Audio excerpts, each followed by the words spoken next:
Hello, everyone, and welcome to today's webinar. My name is Alpana, and this is Cost Optimization on AWS. So, as an introduction, I would like to just take a step back and look at where cost optimization fits into the greater scheme of AWS architecture. And to do that, let's get an understanding of what we call AWS well-architected. So, AWS well-architected provides a consistent approach for customers to evaluate their architectures. The framework describes design principles and architectural best practices for running workloads in the cloud. It started off as a single white paper, and it has since expanded to include domain-specific lenses and hands-on labs. It's, of course, based on 5 pillars. The operational excellence pillar, it focuses on running and monitoring systems to deliver business value. There is the security pillar, which talks about establishing controls and protecting systems. The reliability pillar ensures that a workload quickly recovers from failures to meet the demand. Then the performance efficiency pillar, that talks about using resources efficiently. And finally, we have the cost optimization pillar, which is the focus of our session today. So cost optimization is more than just cost savings. It enables your organization to be more agile in meeting customer needs. You can use your savings to invest back into your organizations to then innovate faster. Cost optimization is not just understanding your AWS bill. It's about measuring the value your resources are providing to your business. A workload, it's not necessarily cost optimized if it has a very low bill, but does not generate any value to the business. We can think of it as, say, technology exists to serve the needs of the business, and cost optimization exists to do this as efficiently as possible. Okay, so now that we have an understanding of what we mean by cost optimization within the well-architected framework, let's talk about how to achieve it. Okay, this is a makeshift agenda for today's session where we will cover these 4 key focus areas of cost optimization. These techniques are their best practices for the initial and ongoing implementation of cost optimization of your workloads. First, we'll take a look at using cost-effective resources. So using the appropriate services and appropriate configurations for your workloads, and also understanding and making use of the best purchase option. The next consideration when optimizing costs is managing supply and demand.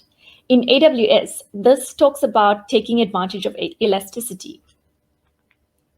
Third is expenditure awareness, governance and monitoring of costs and usage. Understanding that as infrastructures and design changes, decommission resources and workloads. Finally, what we call optimizing over time. So this is reviewing new services and features, reviewing existing architectural decisions, and evolving. Okay, so let's get started with making use of cost-effective resources. First, right sizing. Today at AWS, we offer the broadest and deepest compute platform. Over 400 compute instances with a wide range of architectures, all targeted at different workloads. So we have 3 processes for customers to choose from. The first is Intel. AWS has had a long-term partnership with Intel, and their processes have been essential to powering our most powerful instances. These EC2 instances have the largest breadth, largest global reach, and availability across our AWS geographies. Then we have AMD processors, which we launched in 2018. Also, the AWS Graviton 2. This is our very own processor that has ignited the ARM ecosystem for server workloads. We've invested in new capabilities over the last year, such as these faster processors. We've introduced new instances for accelerating computing and enhanced networking to remove bottlenecks for high-performance workloads. As all of this comes together, we plan to continue to bring new instances to market to support virtually every workload and business need. The right compute for the right workload. So with this broadest and deepest platform choice, the question that customers often ask is, how do I decide on the right EC2 instance type? Now, if I could give you 3 simple use cases. Say we need an instance without virtualization. Use metal instances. They provide applications with direct access to the Intel Xeon processor and memory resources of the underlying server. If you need lots of cores, but not a high floating point peak performance, then AMD-based instances are a cheaper alternative to Intel-based instances. What if your application runs in Linux and is based on open source software? AWS Graviton 2-based instances have the best price-to-performance ratio in our portfolio. So from these examples, we can gather that the prerequisite to knowing your instance type is that you need to first know and understand your application. And once we understand these requirements, we can look at choosing the appropriate instance. I mentioned earlier that we have a little over 400 instances in our portfolio and that they are targeted for different types of workloads. So let's break that down. Every server has 4 key computing resources: CPU, memory, storage, and network capabilities. Some workloads are more CPU intensive, while some more memory intensive, and so on and so on. So we created different SKUs or families, which is the first letter there, as you see the first letter to the right, M in this case. As we added new technology to our instances, we realized we wanted to then expose these innovations. So we introduced generations, 5 in this case. And then we added additional capabilities like CPU capabilities, networking capabilities, which is D in this image. The last one is size, which is nothing but a pretty simple t-shirt sizing of the instance. And in this case, it is X large. So this information is useful for selecting the right instance to fine-tune price to performance. It's also something to know when it comes to granularity and scaling. Every instance type in a family will have the same ratio chipset, but each size has twice the memory, twice the CPU and storage of the previous size, enabling you to scale up your workloads. Let's expand now on our more cost-effective instance offerings. So EC2 instances powered by AMD EPYC processors deliver up to 10% lower cost versus comparable instances. Since many workloads utilize only a fraction of the processor's memory maximum performance, these instances offer a better fit for many workloads. They're available now in EC2 Compute Optimized, in General Purpose, and Memory Optimized EC instance families. Then we have EC2 instances powered by AWS Graviton 2 processors. They deliver up to 20% lower cost versus comparable x86 instances.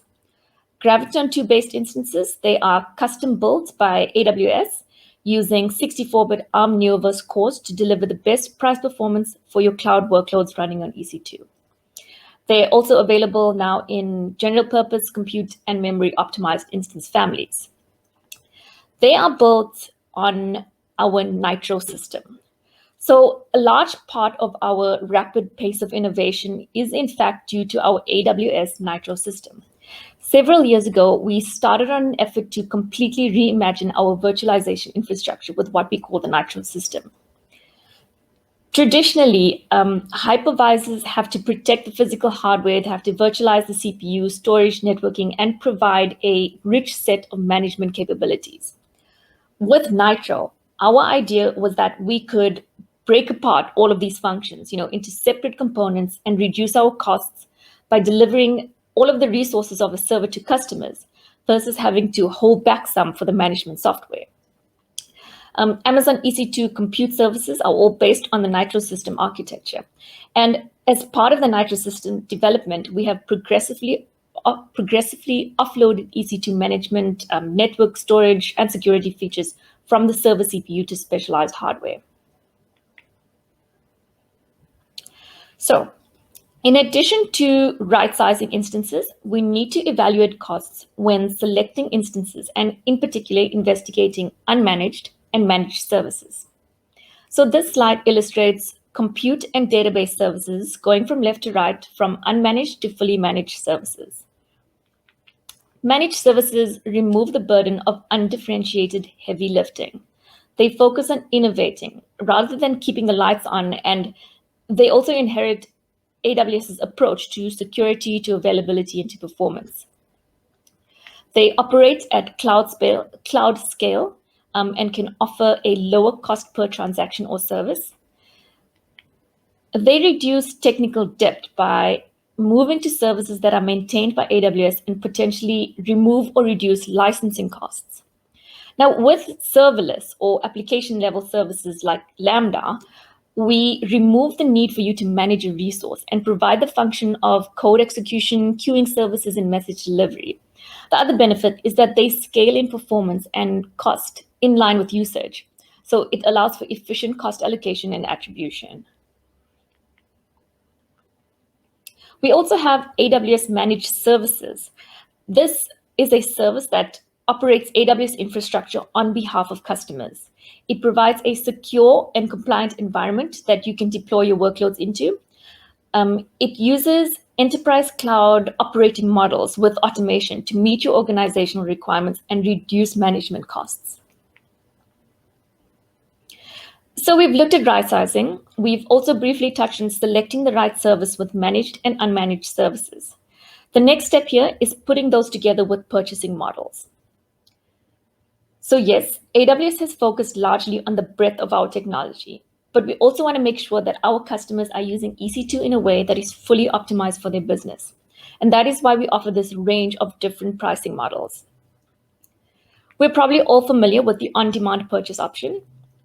You pay for compute capacity per hour or per second, depending on which instances you run. You can increase or decrease your compute capacity to meet the demands of your application, and you'll only pay for the specified hourly rates for the instance that you use. Then there are EC2 reserved instances, which provide a capacity reservation on a specific availability zone with a discounted rate. Of course, savings plans, and we'll cover some more of this later on. These are flexible pricing models for Amazon EC2, for Lambda, and for Fargate. So discounted rates in exchange for a commitment to a consistent amount of usage for a 1 to 3 year term. And these are savings of up to 72% on your compute usage. They are recommended for workloads with a consistent and a steady state usage.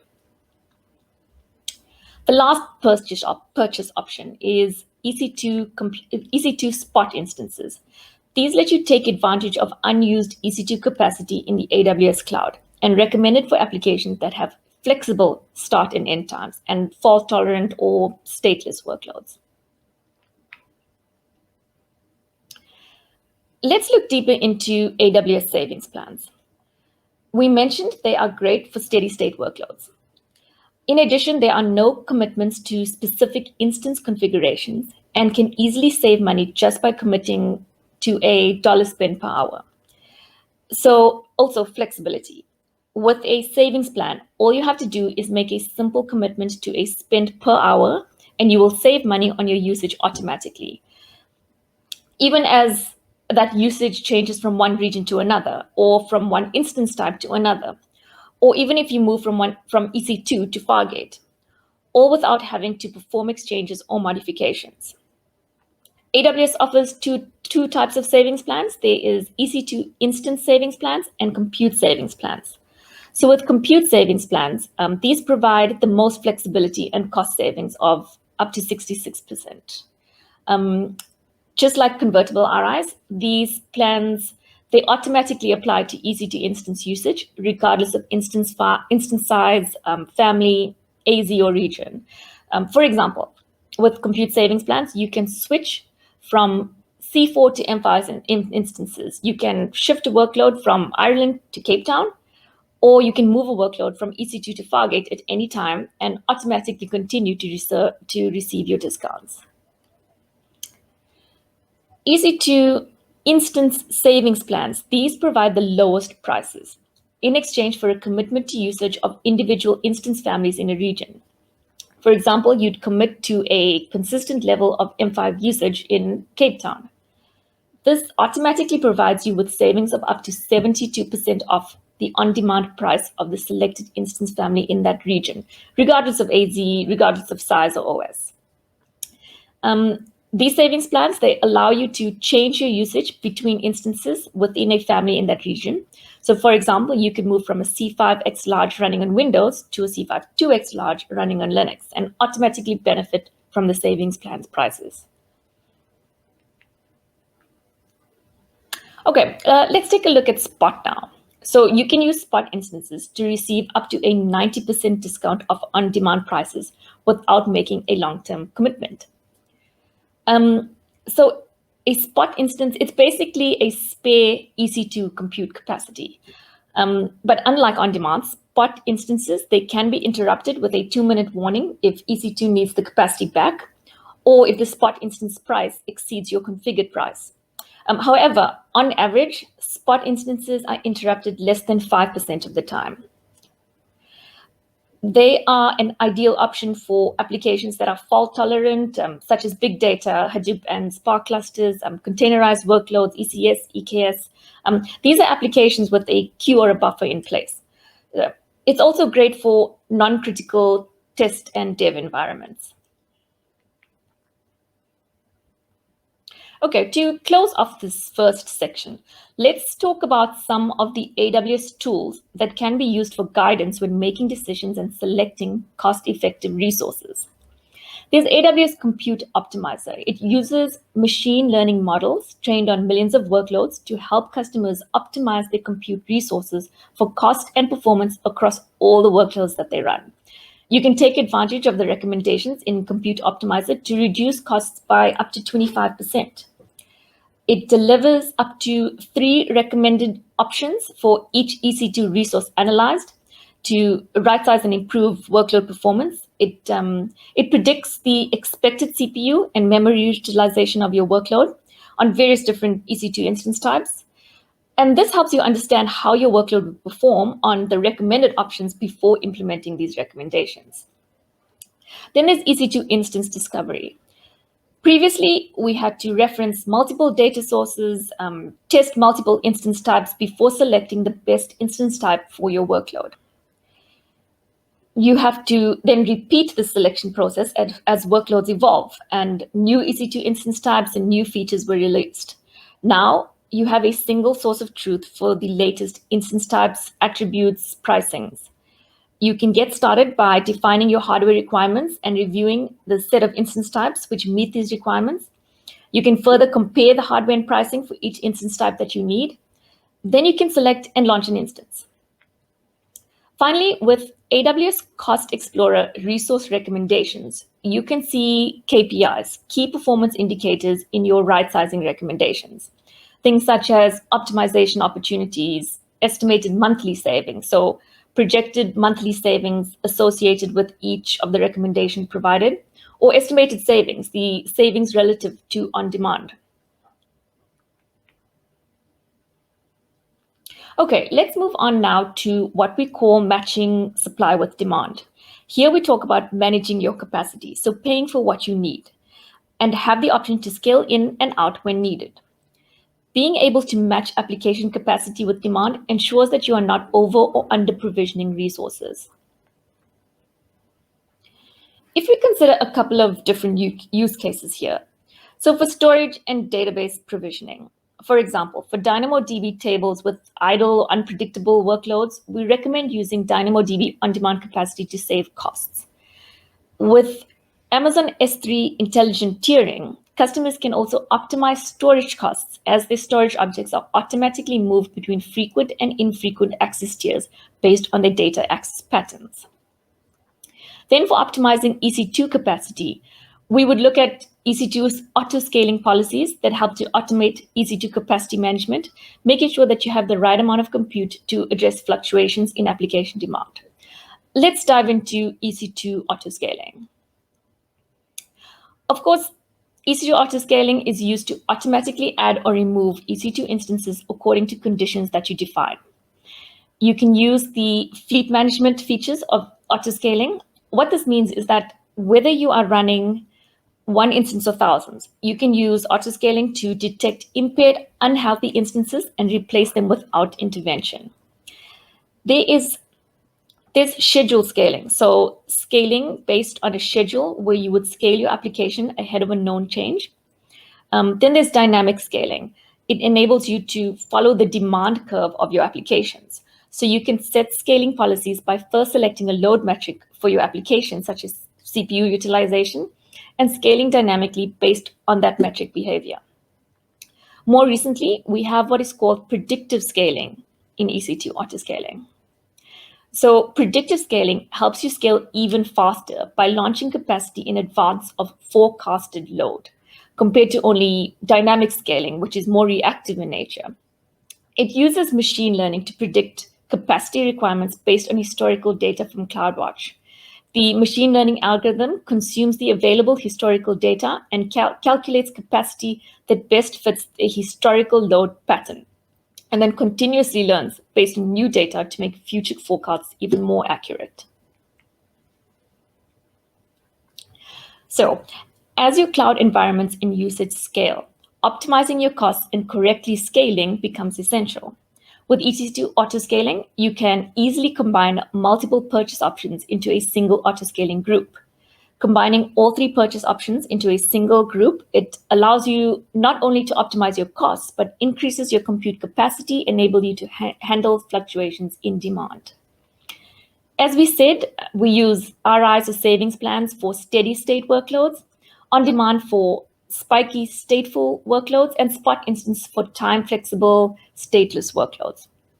By adding spot instances to your EC2 Auto Scaling group, you can increase your application's ability to address peak traffic by having more compute capacity available for a fraction of the cost.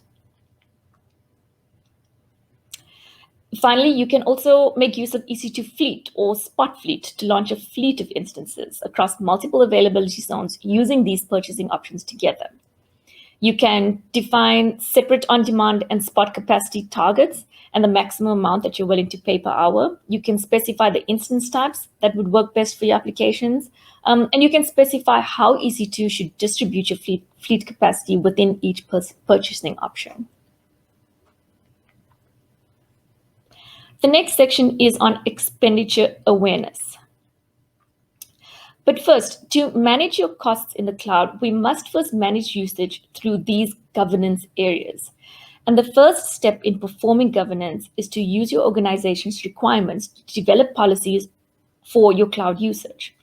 For account structure in particular, a best practice is always have at least one management account with one member account, regardless of your organization size or usage. There's no one-size-fits-all answer for how many AWS accounts you should have. You'd assess your current and future operational models to ensure that the structure of your AWS accounts reflects your organization's goals. For account structure, AWS organizations provides native capabilities, along with providing features for a number of AWS services to operate across accounts. For example, centrally provisioning accounts and resources. Also, you can share resources and control access to accounts, to regions and services. You can secure and audit your environment for compliance, and also optimize costs and identify cost-saving measures. There is also AWS Control Tower, which is built on top of AWS organizations and assists customers with their multi-account environment. If you'd like to jumpstart your AWS environment using a simple UI and built-in best practices, we recommend AWS Control Tower. So when we talk about expenditure awareness, this means that understanding your organization's costs and drivers is critical for identifying cost reduction opportunities. We can achieve this with tools such as AWS cost allocation tags and AWS cost categories, where you can define and organize cost and usage data in a way that makes sense. AWS Cost Explorer, a very popular tool, is used to view costs for the month, top cost trends, group and filter data by numerous categories. The AWS Cost and Usage Report is a very powerful tool. It can be used to deliver AWS cost and usage data to your S3 bucket, where it can then be integrated with other tools, such as AWS Athena, to be further analyzed. This sort of cost analysis equips teams with the visibility and details to be accountable for their own spend and take the next steps. So the next steps, for example, resources used for testing. After testing has been completed, the resources can be removed. Developer test training instances, they can be shut down outside of business hours. You can implement a decommissioning process, and tracking resources will help you identify assets for decommission. Also, use automation to reduce or remove the associated costs of the decommissioning process. You can use AWS Auto Scaling with the decommission process or to perform stop-start processes of your application. You can also implement custom code using the API to decommission workload resources automatically. Okay, in our last section now, optimizing over time. This simply talks about reviewing new services and implementing them in your workload. We often talk about the rate of innovation at AWS. One of the very clear ways that this manifests itself is in our instance delivery, where every year we ensure that customers have the absolute latest and greatest platforms on which to build their applications. I won't go through each and every one of these new instances that we launched this past year, but this is to show you how we are continuously improving even one of our oldest services. And it's not just EC2 instances. AWS is constantly releasing new features and services, and the pace of innovation continues to accelerate. We currently have over 200 services and growing, and taking advantage of these features and services can offer large potential cost savings. With EC2, for example, when we release a new generation, they tend to have improved performance, also improved functionality compared to the predecessors. So the option for customers can be to either upgrade existing instances to the latest generation, or perhaps downsize instances whose utilization metrics line up, and then benefit from the same performance at a lower cost. It is best practice to review your existing architectural decisions to ensure that they remain cost-effective. As your requirements change, be aggressive in decommissioning resources, components, or workloads that you don't require any longer. Experiment in implementing new services and features as required. For example, you might review your workloads and replace the messaging component with Amazon Simple Email Service. This removes the cost of operating and maintaining a fleet of instances while providing all the functionality at a reduced cost. Also, make use of tools and services to guide you and to alert you of new and exciting services. The AWS What's New blog, meetup and user groups.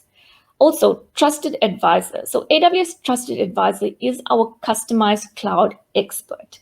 It analyzes your AWS environment and provides best practice recommendations.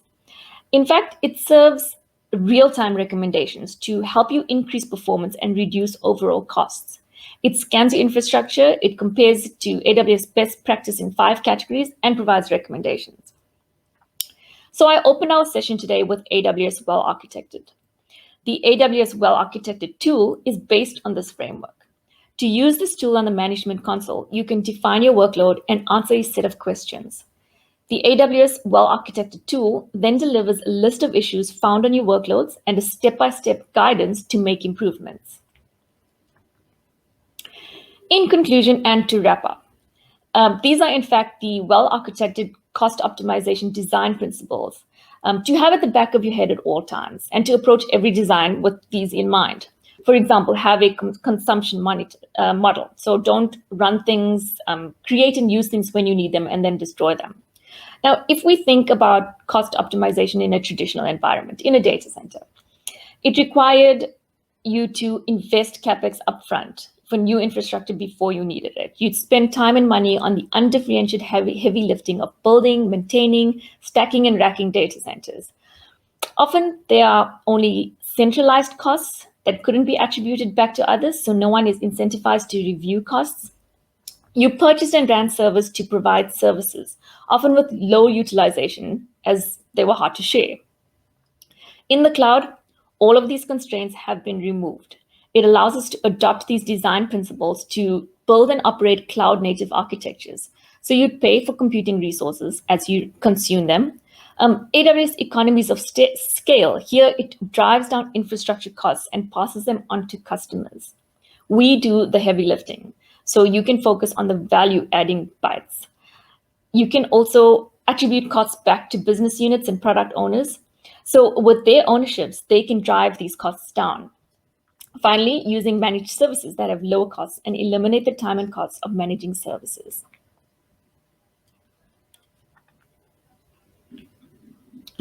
So AWS strives to to help you minimize costs while you build.